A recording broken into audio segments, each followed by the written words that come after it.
नमस्कार, बहुत स्वागत है आप सबका एक बार फिर से हमारे YouTube चैनल के ऊपर। आज के कार्यक्रम में हम एक नए विषय के ऊपर चर्चा करने जा रहे हैं और हमारा जो विषय है वो ये है कि कुंडली में यदि आपका जो राहु केतु एक्सिस है वो 3-9 हाउस के ऊपर है, यानी कि तीसरे भाव में राहु है, नवम भाव में केतु है, तो ये वीडियो आपके लिए बहुत ही ज़्यादा खास होने वाला है। आगे बढ़ने से पहले यदि अभी तक आपने हमारे चैनल को सब्सक्राइब नहीं किया है तो चैनल को ज़रूर सब्सक्राइब कर लें। सीधे आ जाते हैं आज की इस वीडियो के ऊपर और समझते हैं कि राहु यदि तीसरे भाव में हो तो क्या परिणाम देंगे। देखिए, नंबर यहाँ पर कोई भी लिखा हो सकता है, लेकिन हम यहाँ राहु के तीसरे भाव में होने की बात कर रहे हैं। देखिए, जो तीसरा भाव है ना कुंडली का, ये आपके भाई बहनों को दर्शाता है, खास करके छोटे भाई बहनों को दर्शाता है, मित्र को दर्शाता है, आपके शौक को दर्शाता है, आपकी हॉबी को दर्शाता है। तीसरा भाव आपके कम्युनिकेशन को दर्शाता है कि लोगों के साथ आप संवाद कैसा रखते हैं। साथ ही साथ तीसरा भाव छोटी यात्राओं को दर्शाता है, जो एक शहर के अंदर आप यात्राएं करते हैं वो भी आप तीसरे भाव से ही देखते हैं। आपके जो पड़ोसी हैं वो भी आप तीसरे भाव से ही देखते हैं।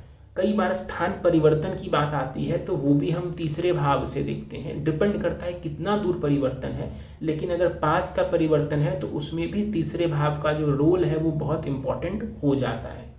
तो इतने सारे कारकत्वों को होल्ड करता है हमारी कुंडली का तीसरा भाव। अब वहां पर आकर के बैठ गए हमारे राहु देव। समझते हैं क्या प्रभाव देंगे। देखिए, तीसरे भाव में राहु, अगर आप शास्त्रों को निकाल करके देखेंगे ना, लगभग मैं बता रहा हूँ आपको, हर एक शास्त्र एक मत से आपको इसके बारे में बड़ा ही अच्छा बोलेंगे। वो बोलेंगे कि ऐसा व्यक्ति बहुत ही पराक्रमी होता है, ऐसे व्यक्ति अपने पराक्रम से बहुत सारी चीज़ों को हासिल करते हैं, शूरवीर होते हैं, बुद्धिमान होते हैं। यहाँ तक कि वो पराक्रम के अलावा इनके संतान तक के ऊपर कहते हैं कि संतान भी इनकी बड़ी अच्छी होती है। तो ओवरऑल तीसरे भाव के राहु को बड़ा अच्छा शास्त्रों ने कहा है। प्रैक्टिकली समझते हैं, तीसरे भाव में यदि राहु बैठा हुआ है तो हाँ, ये रिस्क लेने की एबिलिटी को दिखाता है। व्यक्ति रिस्क ले सकता है, उस मामले में व्यक्ति पराक्रमी होता है रिस्क लेने के मामले में।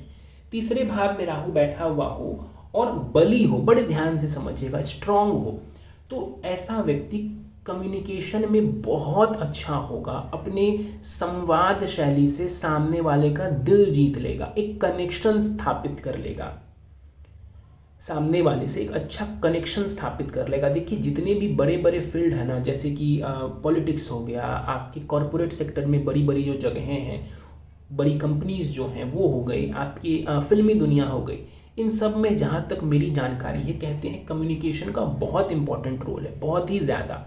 तो ऐसे में अगर यहाँ पर बली राहु हुआ, स्ट्रॉन्ग राहु हुआ, तो ये कम्युनिकेशन के लिए बड़ा बढ़िया है। एक ऐसी संवाद शैली देगा ना कि लोगों को आप जुड़ते चले जाएंगे, जिनसे आप बात करेंगे।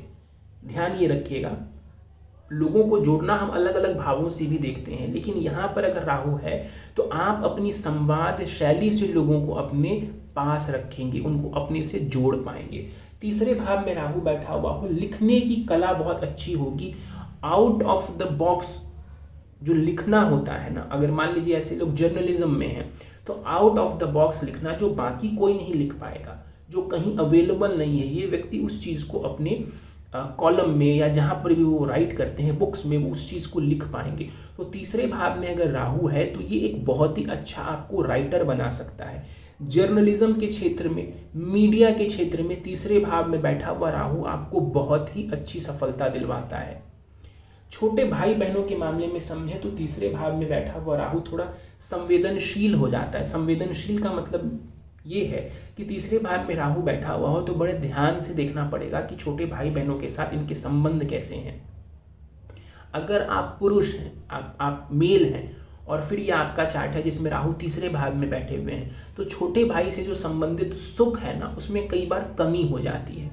बहनों से संबंधित सुखों में कमी नहीं होगी, छोटे भाई से संबंधित सुखों में कई बार ये आपको कमी कर सकता है। तो इसीलिए मैंने कहा कि यहाँ पर राहु बैठा हुआ हो तो रिश्ते के मामले में ध्यान से समझिएगा, रिश्ते के मामले में ये एक संवेदनशील बिंदु बना देता है। तीसरे भाव में राहु बैठा हुआ हो तो ऐसे में आपके मित्र बहुत ज़्यादा होंगे या तो बहुत कम होंगे। ध्यान से समझिएगा, राहु तीसरे में बैठा हुआ हो, या तो आपके बहुत मित्र होंगे, बहुत बड़ी संख्या होगी, कॉन्टैक्ट लिस्ट निकालेंगे आप अपने फ़ोन में तो पता नहीं लगेगा कि 200 मित्र हैं कि 500 हैं, या पता नहीं। लेकिन दूसरा इसका पैमाना ये भी हो सकता है कि राहु तीसरे में बैठा हो तो आपके मित्र की संख्या बहुत कम हो। अब ये मैं उल्टा या विरोधाभास क्यों कह रहा हूँ? देखिए, दोनों ही केसेस में बीच की बात नहीं होगी, या तो एक्सट्रीम होगा मतलब बहुत ज़्यादा, या तो एक्सट्रीम कम। क्योंकि देखिए, राहु जो है ना, इसको चाहिए बहुत ज़्यादा एक्सट्रीम। तो आम तौर पर तीसरे में बैठा हुआ राहु आपको एक्सेसिव जो है फ्रेंड्स देता है, बहुत ज़्यादा नंबर ऑफ फ्रेंड्स आपके हो सकते हैं। लेकिन कई बार मैंने इसका उल्टा होता हुआ भी देखा है अपने एक्सपीरियंस में। क्यों कह रहा हूँ? क्योंकि ये रिश्ते की बात आ गई।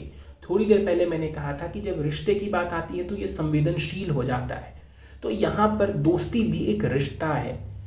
इसीलिए मैं कह रहा हूँ कि राहु अगर तीसरे में बैठे हुए हों तो ये भी संभव है कि मित्र या तो बहुत ज़्यादा हो, कॉन्टैक्ट लिस्ट खत्म ही नहीं हो रहा हो, सब मित्र ही हो, या फिर 2-4 भी नाम मुश्किल हो आपके लिए बोलना, जो जिनको आप सच में अपना मित्र मानते हैं। दोनों परिस्थितियां पॉसिबल है।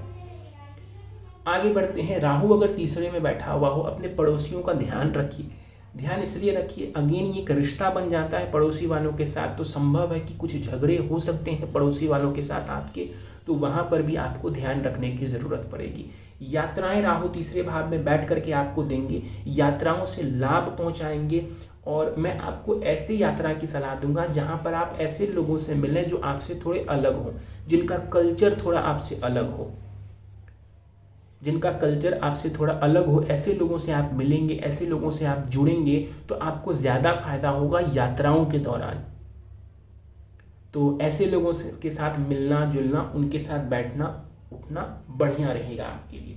तो थर्ड हाउस में यदि राहु बैठा हुआ है पोजीशन वाइज, तो पराक्रम के लिए बढ़िया है, राइटिंग स्किल के लिए बढ़िया है, जर्नलिज्म मीडिया के लिए बढ़िया है। लेकिन जहाँ भी रिश्ते की बात आती है, ये एक संवेदनशील बिंदु बन जाता है, इसको ध्यान रखिएगा। राहु यहाँ से बैठ करके सप्तम भाव को देखेंगे, जो कि आपके विवाह का होता है।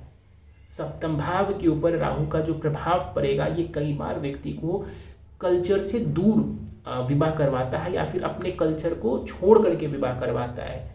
मतलब इंटरकास्ट मैरिज कर लिया, इंटर रिलीजन मैरिज कर लिया, या किसी दूसरे कल्चर की लड़की से शादी या लड़के से शादी करना, ये सब यहाँ पर राहु दे सकते हैं। राहु की दृष्टि सप्तम भाव के ऊपर पड़ेगी।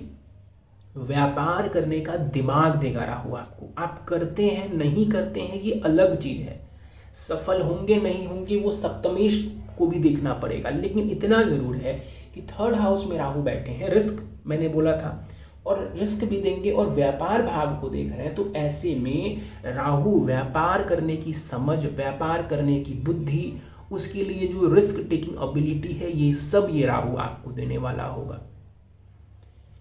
आगे बढ़ते हैं। राहु की नवी दृष्टि की बात करते हैं। कुंडली के 11वें भाव के ऊपर राहु की नवी दृष्टि पड़ेगी। मैं फिर से बता दूं, हर कार्यक्रम में मैं कहता हूं राहु की 7वीं दृष्टि का बहुत ज़्यादा रोल नहीं होता है, क्योंकि वहाँ केतु स्वयं बैठे हुए हैं। राहु की नवी दृष्टि 11वें भाव के ऊपर पड़ेगी। फाइनेंस कैसे इंप्रूव करें, कैसे अपने आजीविका में, अपने आय में बढ़ोतरी करें, कैसे कुछ और कर लें जो मेरी आजीविका में और ज़्यादा अपने आय में बढ़ोतरी कर सकूं, ये दिमाग राहु ज़रूर देगा आपको। लिंक कैसे बनाऊं कि मेरी आय में बढ़ोतरी हो जाए, ऐसे लोगों से कहाँ पर मिलूं, किन से मिलूं कि मेरी इनकम में बढ़ोतरी हो जाए, ये सोच राहु ज़रूर देगा आपको।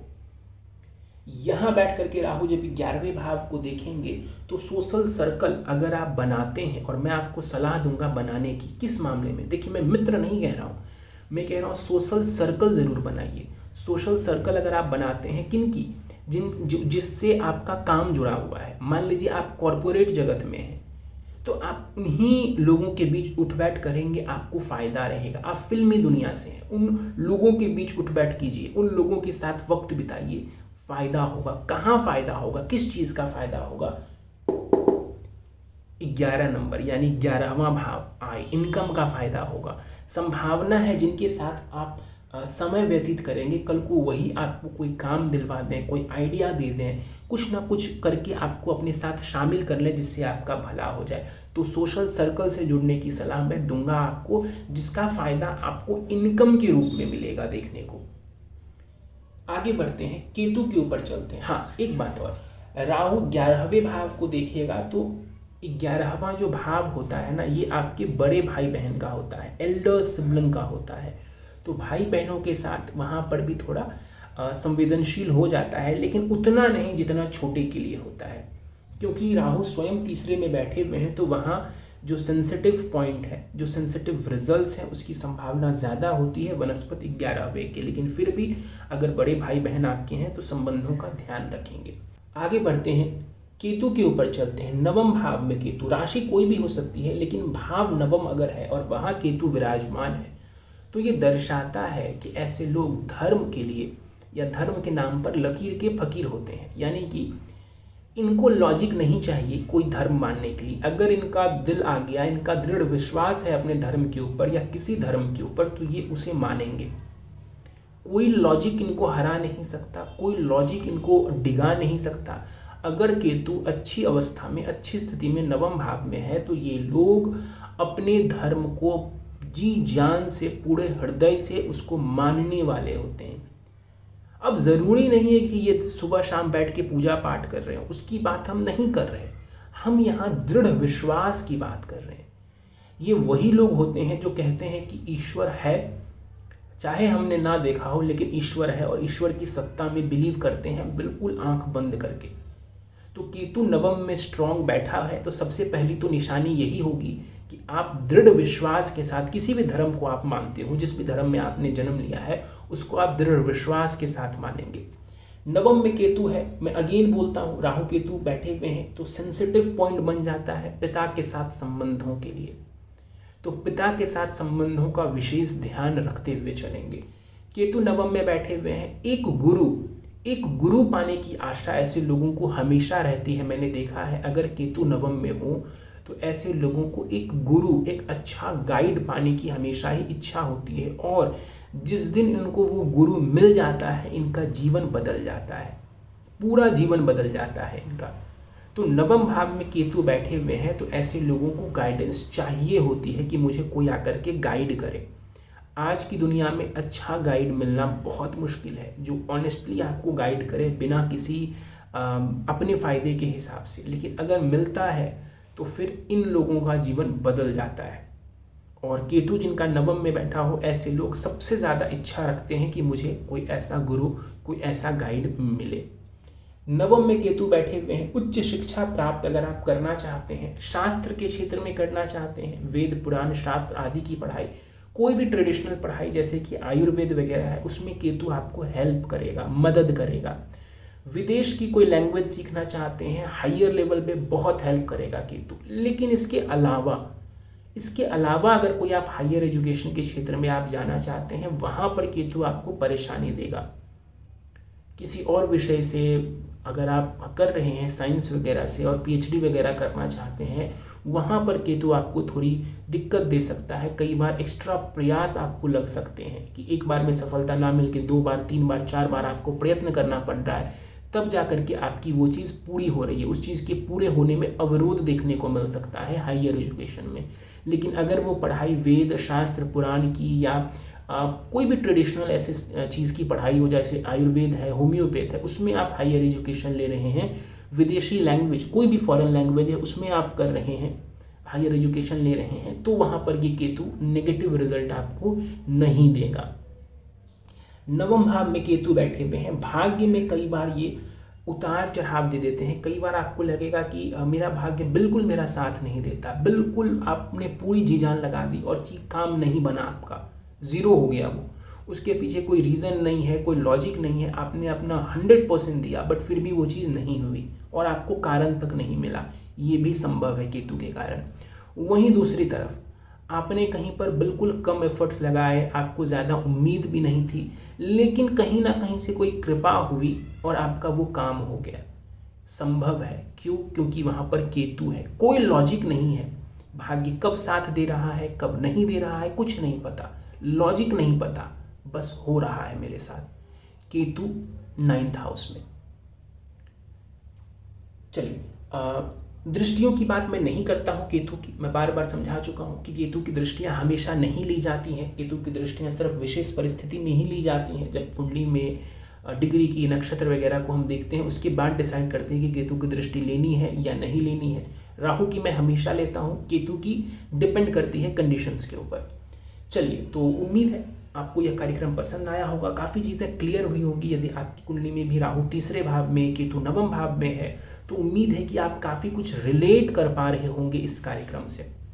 अगर ऐसा है तो वीडियो को लाइक देना ना भूलें, आपके लाइक्स हमें प्रोत्साहित करते हैं। अगर आपने चैनल को अभी तक भी सब्सक्राइब नहीं किया है और यहाँ तक वीडियो देख रहे हैं, तो ज़रूर आपसे मैं अपेक्षा रखूँगा कि आप हमारे चैनल को सब्सक्राइब कर दें। आपका क्या एक्सपीरियंस रहा है राहु केतु को लेकर के? अगर आपकी कुंडली में राहु केतु 3-9 एक्सिस पर हैं, ज़रूर हमें बताइए। आपको लगता है कि कुछ मैंने मिस कर दिया, कुछ ऐड करना चाहिए था इस विश्लेषण में, तो ज़रूर आप हमें कमेंट सेक्शन में उसके बारे में बताइए, ताकि हम सबका ज्ञानवर्धन हो सके। कुंडली विश्लेषण करवाना चाहते हैं, गहन कुंडली एनालिसिस करवाना चाहते हैं, स्क्रीन के ऊपर दिए जा रहे व्हाट्सएप नंबर के ऊपर आप हमसे संपर्क कर सकते हैं। इस वीडियो में फ़िलहाल इतना ही। आप सभी का बहुत बहुत धन्यवाद।